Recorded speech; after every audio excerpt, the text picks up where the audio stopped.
Shalom jemaat yang terkasih dalam Kristus. Di bulan keluarga ini kita sama-sama belajar untuk menjadi anggota-anggota keluarga yang makin diperkenan Tuhan. Dan peran-peran kita masing-masing di dalam keluarga adalah penting. Sebagaimana Tuhan yang memprakarsai keluarga, Tuhan juga mau di dalam keluarga ada relasi yang terbangun sebagai murid-murid Kristus.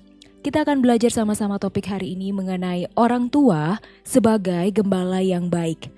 Mari saudara-saudara yang kasih dalam Tuhan, Bapak Ibu, saya mengajak setiap kita untuk membaca dari Yohanes 10 ayat yang ke-3 hingga 5, kemudian dilanjutkan 11 hingga 15 dan ayat ke-27. Saya akan membacakannya bagi setiap kita. Yohanes 10 ayat 3 sampai 5. Untuk dia penjaga membuka pintu dan domba-domba mendengarkan suaranya, dan ia memanggil domba-dombanya masing-masing menurut namanya dan menuntunnya keluar. Jika semua dombanya telah dibawanya keluar, ia berjalan di depan mereka, dan domba-domba itu mengikuti dia, karena mereka mengenal suaranya. Tetapi seorang asing pasti tidak mereka ikuti. Malah mereka lari daripadanya karena suara orang-orang asing tidak mereka kenal. Ayat 11 hingga 15. Akulah gembala yang baik. Gembala yang baik memberikan nyawanya bagi domba-dombanya. Sedangkan seorang upahan yang bukan gembala dan yang bukan pemilik domba-domba itu sendiri, ketika melihat serigala datang, meninggalkan domba-domba itu lalu lari. Sehingga serigala itu menerkam dan mencerai-beraikan domba-domba itu.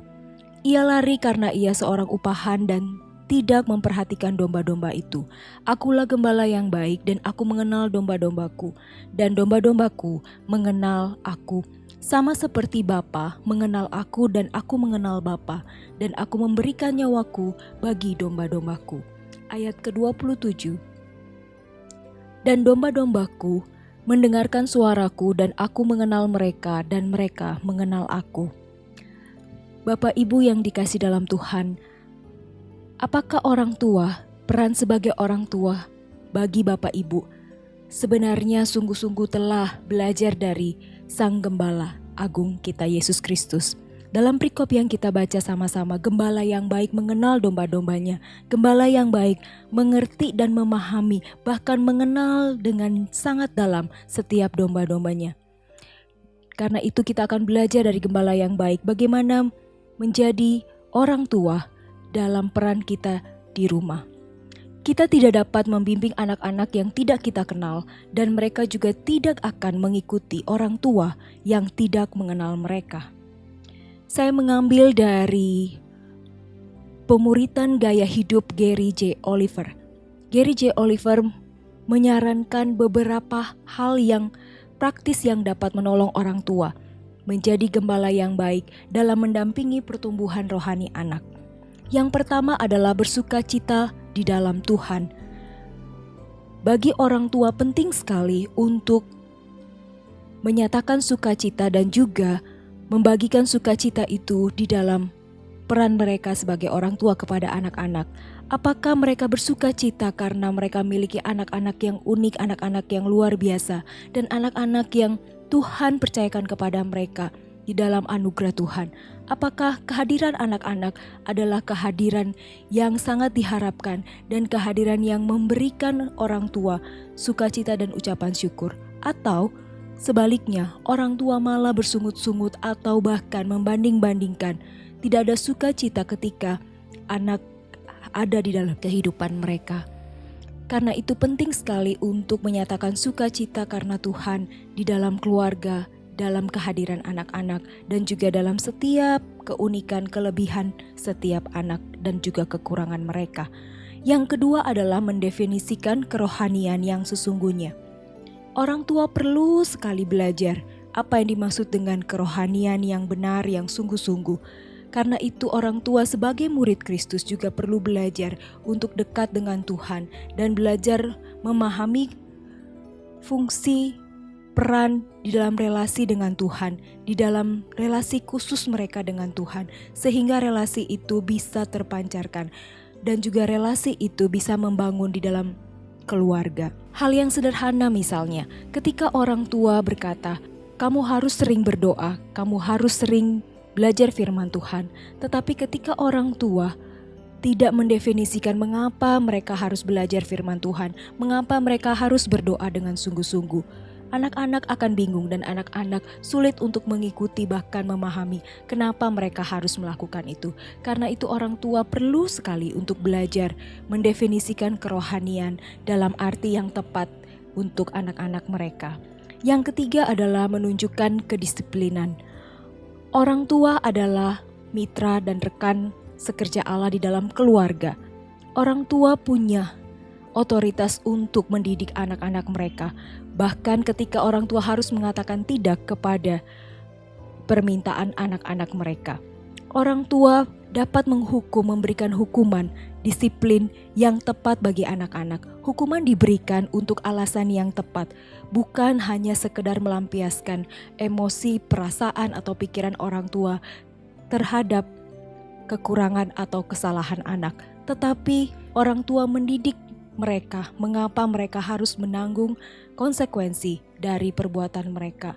Dan ini adalah peran yang penting bagi orang tua untuk mengajarkan anak-anak mereka. Berikutnya adalah mengembangkan kepekaan suara hati. Orang tua sering sekali tidak menyadari bahwa ketika mereka menjadi orang yang paling penting di dalam keluarga, di dalam mendidik dan juga mendampingi pertumbuhan anak, sesungguhnya kepekaan suara hati perlu sekali untuk dilatih.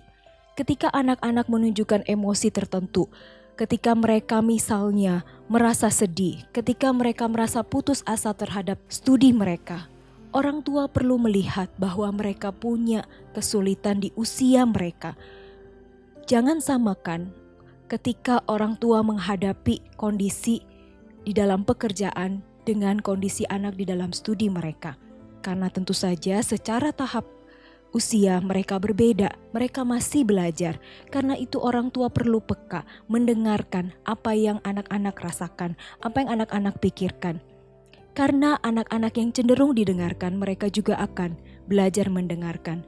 Mereka akan menunjukkan rasa hormat dan juga rasa bersyukur ketika orang tua memahami perasaan mereka.